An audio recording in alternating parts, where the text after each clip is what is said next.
Introdução. O termo aborda uma narrativa de fé e determinação, onde tudo começou com a vinda de dois missionários suecos, Daniel Berg e Gunnar Wing, que atenderam a chamada missionária ao receberem uma revelação de Deus acerca do Pará. Porém, ambos não sabiam onde ficavam. Ao pesquisarem no mapa, descobriu-se que se tratava da região norte do nosso país. Obedecendo ao ID, chegaram a terras brasileiras em 19 de novembro de 1910. As Assembleias de Deus no Brasil completaram em 16 de junho 112 anos de fundação. O objetivo deste estudo é investigar e documentar a história, o impacto social e o desenvolvimento das Assembleias de Deus no Brasil, com ênfase na evolução de suas crenças, práticas religiosas e contribuições para a sociedade, a fim de proporcionar uma compreensão mais profunda dessa denominação e seu papel na formação da identidade religiosa brasileira. A relevância deste estudo reside em vários aspectos. Primeiramente, a Assembleia de Deus desempenhou um papel significativo na transformação do panorama religioso brasileiro, contribuindo para o crescimento do novo pentecostalismo e influenciando a maneira como a fé é praticada e vivenciada no Brasil. Portanto, compreender sua trajetória histórica é essencial para uma análise abrangente do nosso cenário religioso no país. O estudo sobre a Assembleia de Deus no Brasil não só enriquece nosso conhecimento sobre a história religiosa e cultural do país, mas também contribui para uma compreensão mais profunda da dinâmica entre religião, sociedade e identidade cultural no Brasil. O estudo se baseará na problemática até que ponto a evolução da Assembleia de Deus no Brasil, desde suas origens até os dias atuais, influenciou e moldou não apenas o cenário religioso, mas também o social e cultural do país, e como essa narrativa de fé e determinação ressoa na sociedade brasileira contemporânea. A pesquisa foi desenvolvida no método de revisão bibliográfica, sendo abordada a trajetória impactante que resultou no desenvolvimento da Assembleia de Deus no Brasil. A jornada histórica da Assembleia de Deus. A missão de levar o Evangelho à medida que o avivamento se espalhava e influenciava a vida religiosa de Chicago.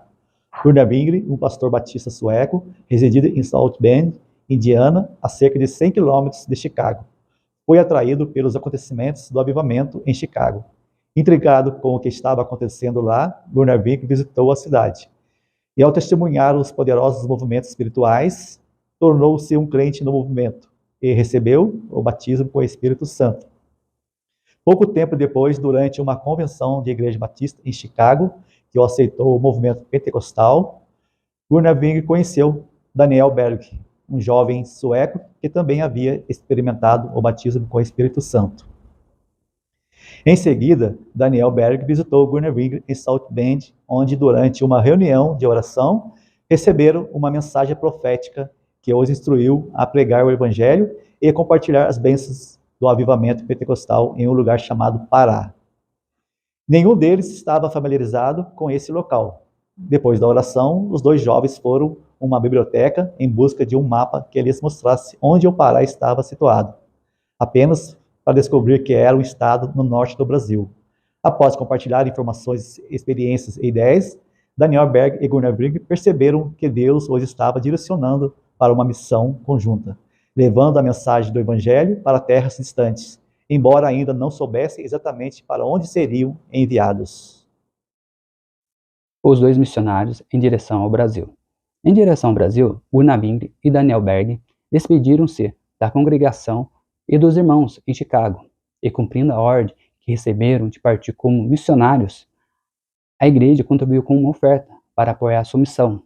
No entanto, a quantia que receberam foi o suficiente apenas para a compra de 2 passagens até Nova York. Quando chegaram a Nova York, enfrentaram uma dificuldade.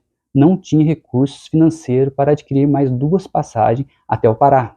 No entanto, essa dificuldade não abalou a esperança dos 2 missionários, pois estavam seguindo um chamado divino e acreditavam que Deus providenciaria os recursos financeiros necessários para a viagem. Chegando na grande metrópole de Nova York, os 2 missionários, sem conhecer ninguém na cidade e sem dinheiro para continuar sua jornada, começaram a caminhar pelas ruas. E por acaso encontraram um comerciante que conhecia Gunnar Wingre, pois na noite anterior enquanto estava em oração, esse comerciante sentiu-se que deveria dar uma certa quantia em dinheiro a Gunnar. Na manhã seguinte, ele preparou o valor em um envelope e estava indo para o correio. Enquanto estava a caminho do correio, deparou com os 2 missionários enviados do Senhor. Diante dele, surpreso com a maneira como Deus agia de forma extraordinária, o comerciante compartilhou sua experiência e entregou o envelope ao missionário. Quando Gunnar abriu o envelope, a quantia que estava dentro do envelope era $90, exatamente o valor necessário para adquirir 2 passagens até o Pará. E no dia 5 de novembro de 1910, Daniel Berg e Gunnar Wingre partiram de Nova York a bordo do navio Clemente com destino a Belém do Pará. No início do século XX, o Brasil era predominante católico. A chegada ao território brasileiro no dia 19 de novembro de 1910, sob um sol escaldante. Os 2 missionários desembarcaram em Belém. Quando Daniel Berg e Gunnar Wingre chegaram à cidade, ninguém poderia prever que esses jovens suecos estavam prestes a iniciar um movimento que teria um profundo impacto, tanto no cenário religioso quanto no contexto social do Brasil. Eles não tinham amigos ou conhecidos em Belém e não possuíam um endereço para acolher ou orientação. Carregando suas bagagens, seguiram uma rua até chegarem a uma praça, onde decidiram descansar, fizeram ali sua primeira oração em território brasileiro. Com base nas informações de alguns passageiros com quem viajaram, Daniel Berg e Gunnar Wingre escolheram hospedar-se em um modesto hotel, onde a diária completa custava R$8.000. Foi no hotel que Gunnar Wingre encontrou um jornal que continha o endereço do pastor metodista Justin Nelson. No dia seguinte, eles procuraram um pastor e compartilharam como Deus o havia enviado como missionários para a cidade, embora Daniel Berg e Gunnar Wingre estivessem anteriormente ligados à Igreja Batista na América. As igrejas aceitavam o avivamento, mantinham o mesmo nome, Justin Nelson. Os levou à Igreja Batista em Belém e apresentou ao responsável pelo trabalho, pastor Raimundo Nobre. A partir desse momento, os missionários passaram a residir nas dependências da igreja. Algum tempo depois, Adriano Nobre, membro da igreja presbiteriana que vivia nas ilhas próximas, visitou Belém para encontrar seu primo Raimundo Nobre. Este apresentou os missionários a Adriano, que imediatamente se interessou em ajudá-los a aprender a língua portuguesa. Com o passar do tempo, Daniel e Gunnar dominaram o português, enquanto Wingre continuava a estudar a língua. Daniel Berg começou a se dedicar ao trabalho de colportagem. O avanço do pentecostalismo. Os jovens missionários estavam fervorosos pelo Espírito Santo e dedicavam-se à oração incessantemente, tanto de dia quanto de noite. Esse comportamento chamou a atenção de alguns membros da igreja, que começaram a criticá-los, rotulando-os como fanáticos devido ao tempo significativo que passavam em oração. No entanto, essas críticas não os abalaram. Com habilidade e eloquência, continuaram a pregar a mensagem da salvação em Cristo, Jesus, e no batismo no Espírito Santo. Sempre embasados nas Escrituras. Consequentemente, como resultado das suas fervorosas orações, alguns membros da igreja passaram a crer nas verdades do Evangelho completo que os missionários anunciavam. As primeiras a declarar publicamente sua fé nas promessas divinas foram as irmãs Celina Albuquerque e Maria Nazaré. Elas não apenas creram, mas também decidiram perseverar em oração, até que Deus as batizasse com o Espírito Santo, conforme registrado em Atos, capítulo 2, versículo 39. Em uma quinta-feira, às 1 da manhã, no dia 2 de junho de 1911, na rua Siqueira Mendes, número 67, na cidade de Belém, Celina de Albuquerque, durante um momento de oração, experimentou o batismo com o Espírito Santo. No entanto, após esse batismo, uma forte controvérsia teve início. Enquanto alguns membros da Igreja Batista aceitaram essas experiências, outros se mostraram relutantes em compreender a doutrina do Espírito Santo. Isso resultou na divisão da Igreja em 2 grupos distintos. Devido a esse movimento pentecostal, No dia 13 de junho de 1911, Daniel Berg e Gunnar Wingre, juntamente com outros 17 simpatizantes, foram expulsos da Igreja Batista. Na mesma noite da expulsão, ao chegarem à casa da irmã Celina, na rua Siqueira Mendes, número 67, os irmãos decidiram começar a se reunir ali. Isso se tornou um costume que durou aproximadamente 3 meses, com cultos dirigidos pelo missionário Wingre e pelo irmão Plácido. Daniel Berg falava pouco devido ao seu aprendizado, ainda em andamento da língua portuguesa. A fundação da primeira Assembleia de Deus. Diante desse cenário, surgiu a necessidade de formalizar o trabalho como uma igreja. Isso ocorreu em 18 de junho de 1911, quando, por decisão unânime, foi estabelecida a Assembleia de Deus no Brasil, com Daniel Berg e Gunnar Wingre como os primeiros líderes. Quando a origem do termo Assembleia de Deus para denominar essa igreja não há uma fonte definida em nosso registro. No entanto, surge que possa estar relacionado com a igreja dos Estados Unidos que compartilham a mesma doutrina e são conhecidas como Assembleia de Deus ou Igrejas Pentecostal. Um relato relevante sobre essa questão vem do irmão Manuel Rodrigues, que afirmou: lembro-me claramente da primeira vez que esse assunto foi discutido. Tínhamos acabado de sair do culto na Vila Coroa e estávamos parados no bonde Mebal do culto na esquina com a Santa Casa da Misericórdia.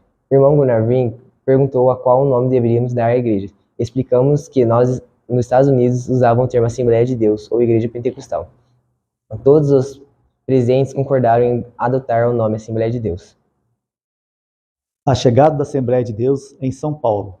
São Paulo, a cidade cosmopolita e o centro financeiro e industrial do Brasil, abriga os maiores ministérios das Assembleias de Deus no país. Nesta metrópole existem diversos ministérios, com destaque para a D do Belém e a D do Brás, afiliada ao Ministério de Madureira. Por muitos anos, essas duas igrejas mantiveram uma intensa rivalidade que foi documentada no principal veículo de comunicação da AD, o Mensageiro da Paz. A AD de São Paulo foi estabelecida em 1927 pelo pioneiro sueco Daniel Berg, contando também com a liderança pastoral de Samuel Lindström, Samuel Hedlund, Bruno Sersmith, Jan Sorg, Simon Lidingre. Em seus primeiros anos, o crescimento da igreja na cidade foi notável e sua organização jurídica foi formalizada em 1929. Segundo o registro da AD em Ipiranga, surgiu em 1931 como a congregação da AD fundada pelos missionários suecos. CGADB, Estrutura Administrativa, a história da Convenção Geral das Assembleias de Deus, no Brasil. CGADB teve início em 1930. Após 3 décadas do surgimento da Assembleia de Deus no país, o movimento pentecostal, iniciado pelos missionários Daniel Berg e Gunnar Wingre, havia crescido significativamente, levando os pastores das Assembleias de Deus a reconhecer a necessidade de criar uma organização que permitisse discutir questões de extrema importância para o crescimento da denominação. A ideia de criar a CGADB foi concebida pelos pastores brasileiros, uma vez que a igreja estava sob a liderança dos missionários suecos. Os primeiros passos foram dados em uma reunião preliminar realizada em Natal, Rio Grande do Norte. Nos dias 17 e 18 de fevereiro de 1929, a primeira Assembleia Geral da Convenção Geral ocorreu entre os dias 5 e 10 de setembro, reunindo a maioria dos pastores brasileiros e os missionários que atuavam no país. Nessa Assembleia, os missionários suecos transferiram a liderança das Assembleias de Deus no Brasil para os pastores brasileiros. Também foi decidido criar um veículo de divulgação do Evangelho e dos trabalhos das Assembleias de Deus em todo o território nacional, que se tornou o jornal Mensageiro de Paz, dirigido pelo missionário Gunnar Wingre. As primeiras resoluções das Assembleias Convencionais dos Pastores das Assembleias de Deus foram emitidas nas Assembleias Gerais, realizadas entre 1933 e 1938. Durante o período de 1938 a 1945, devido à Segunda Guerra Mundial, os líderes da denominação enfrentaram dificuldades significativas para viajar pelo país, o que resultou na ausência de assembleias convencionais durante esse período. No ano de 1946, durante uma Assembleia Geral Ordinária realizada na cidade de Recife, os pastores de todas as Assembleias de Deus do país decidiram transformar a CJDB em uma entidade jurídica. Essa decisão atribuiu à CJDB a responsabilidade de representar as igrejas perante as autoridades governamentais e todos os setores da sociedade. O primeiro estatuto da CJDB estabeleceu como principais objetivos promover a união e incentivar o progresso moral e espiritual das Assembleias de Deus, bem como apoiar o desenvolvimento da Casa Publicadora das Assembleias de Deus. Além disso, enfatizou a importância da colaboração entre as Assembleias de Deus no país, afirmando que nenhuma delas poderia operar de forma isolada e destacando a necessidade de cooperação em relação à Convenção Geral e às autoridades constituídas. As Assembleias Gerais, subsequentemente, nas décadas seguintes, foram marcadas por discussões e debates sobre questões relacionadas a doutrinas bíblicas fundamentais, bem como por projetos destinados a promover o avanço da obra de Deus. Nos anos 90, representaram uma nova fase de crescimento para as Assembleias de Deus no Brasil. Em grande parte, o resultado desse período de expansão foram atribuídos a medidas tomadas pela CJDB. Durante essa década, sob a liderança do pastor José Wellington Bezerra da Costa, uma das principais iniciativas foi a implementação do projeto Década da Colheita, um esforço evangelístico que envolveu praticamente toda a igreja no Brasil e que foi coordenado pelo pastor Valdir Biciclo. À medida que a igreja crescia e surgia a necessidade de um espaço mais adequado para suas atividades, a CJDB inaugurou sua nova sede em 26 de novembro de 1996, no bairro Vila da Penha, na cidade do Rio de Janeiro. O novo edifício, com 4 andares, abrigava salas administrativas e um auditório com capacidade para 700 pessoas. Além disso, havia um anexo que abrigava a EMAD, Escola de Missões das Assembleias de Deus, e uma ampla loja da CPAD, Casa Publicadora das Assembleias de Deus. No século XXI, a Convenção Geral das Assembleias de Deus no Brasil continua a implementar projetos destinados a ampliar seu envolvimento na sociedade brasileira. 2 exemplos desse novo período incluem a criação do Conselho Político da CJDB e o estabelecimento da Faculdade Evangélica de Ciências, Tecnologia e Pictologia da CJDB. Resultados do trabalho. A Igreja Assembleia de Deus chegou ao seu primeiro centenário apresentando um crescimento rápido e acelerado, demonstrando-se como a maior expressão do movimento pentecostal brasileiro.